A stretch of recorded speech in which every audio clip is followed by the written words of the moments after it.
बड़ा लोगन हो नहीं अरे रहने दीजिए भैया के हमारे जनवा गलबा हो भैया।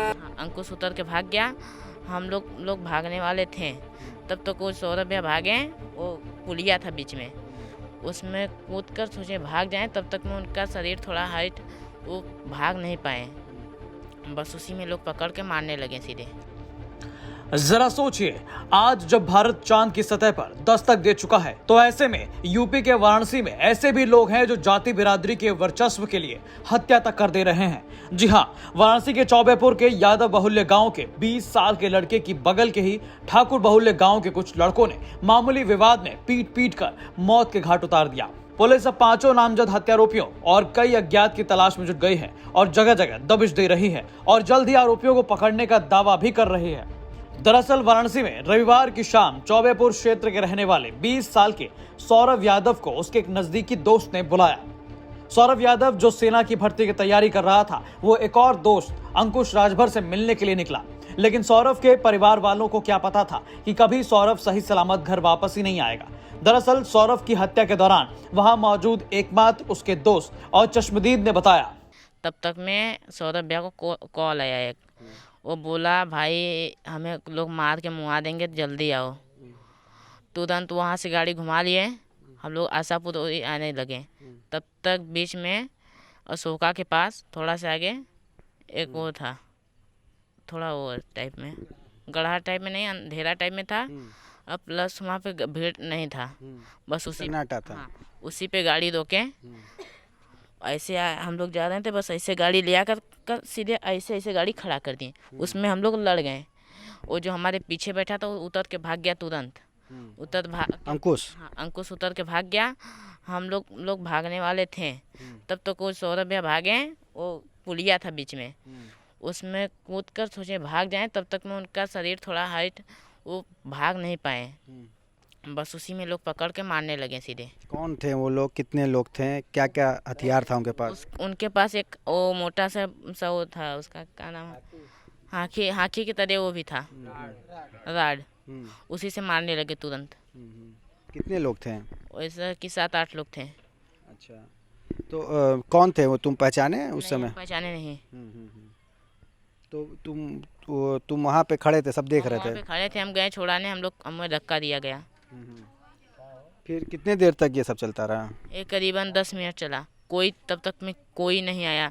तब हम पुलिस को कॉल किए, पुलिस आई। तुम्हें बुलाए पुलिस को? पुलिस बुलाए, तुरंत पुलिस आई। उसके बाद हम 108 पे फ़ोन किए, 108 नंबर नहीं आई। ऑटो बुलाए, तुरंत लेकर दीनदयाल गए। दीनदयाल से फिर पुलिस साथ में थी? हाँ, पुलिस साथ में थी। दीनदयाल गए, दीनदयाल से रिफर कर दिया बीएचयू के लिए। हम बीएचयू लेकर चले गए, बीएचयू सब काम होने लगा। चश्मदीद के मुताबिक जगह तक लाने वाला अंकुश वहां से भाग निकला। वहीं सौरभ यादव के पिता बचाऊ ने अपने बेटे की हत्या के पीछे बहुत ही मामूली कारण ये बताया कि सौरभ का दोस्त साहिल था, जिसकी गाड़ी में कुछ ठाकुर लड़कों ने टक्कर मार दी थी, जिसका सौरभ ने विरोध किया। सौरभ ने उस लड़के को सिर्फ धक्का दिया था और फिर साहिल को उसके घर ले जाकर छोड़ दिया। उनमें हो रहा था कि मतलब वो गाड़ी लेके साहिल खड़ा रहना, वो आके टक्कर मार दिया। टक्कर मार दिया तो सौरभ ने बोला कि तय देख के चलाओ यार, तो उसको गाड़ी गलौज दे दिए। कौन थे वो लोग? ये ठाकुर हुआ, यहाँ का नाम भी है। और उसके बाद आपके बगल के गांव के दूसरे गांव के ठाकुर लोग हैं? ठाकुर हैं कमौली गाँव। अच्छा। और तो ये करेरे हाथे झोंक दिया सौरभ ने? हाँ, सौरभ यादव करेरे हाथे झोंक दिया। साहिल के लेके उसको घर पहुंचा दिया। अच्छा। सौरभ गए इतने मतलब हैं कुछ नाम जिनके खिलाफ आप लोग मुकदमा लिखाए हैं, कौन है वो लोग? ठाकुर हैं, सब लोग ठाकुर हैं। नाम भी लिखल हो, FIR वाला को रखल हो, ताला बंद करके, दोनों ताला बंद हो। तो क्या यहाँ आप लोगों में पहले से कुछ इस तरह का झगड़ा विवाद होता चला? हाँ, और कोई झगड़ा उसके ठाकुर और यादव में कुछ पहले से किसी तरह की कुछ नहीं गांव, ये इस गांव के लोग और उस गांव में कभी महासीपुर से ठाकुर लोग से झगड़ा रहा, बस वही झोंक दिया है करेरे हाथे। मड़नी महासीपुर इस गांव से ठाकुरों का झगड़ा रहता रहा? हाँ, तो वही झोंक दिया, तो वो कहा कि तुमको हम जान से मारेंगे। किसी ने नहीं सोचा था इतनी मामूली सी बात पर सौरभ यादव की हत्या कर दी जाएगी। अब सौरभ के पिता ने न्याय की मांग की है। वहीं हत्या के मामले में सारनाथ थाने में पुलिस ने कमौली गांव के 4 ठाकुर लड़कों और सौरभ के साथ मौजूद अंकुश राजभर यानी कुल 5 ज्ञात और कुछ अज्ञात लोगों के खिलाफ हत्या का मुकदमा दर्ज कर लिया है। साथ ही उनकी खोजबीन की जा रही है।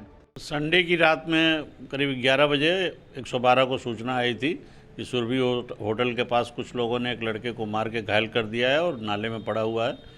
तो तत्काल हमारी पीआरबी पहुंची, उसके बाद मैं पहुंचा, हमारे इंस्पेक्टर सारनाथ पहुंचे और उसको दीनदयाल उपाध्याय ले जाया गया, जहां उसको गंभीर चोट सर में आई हुई थी।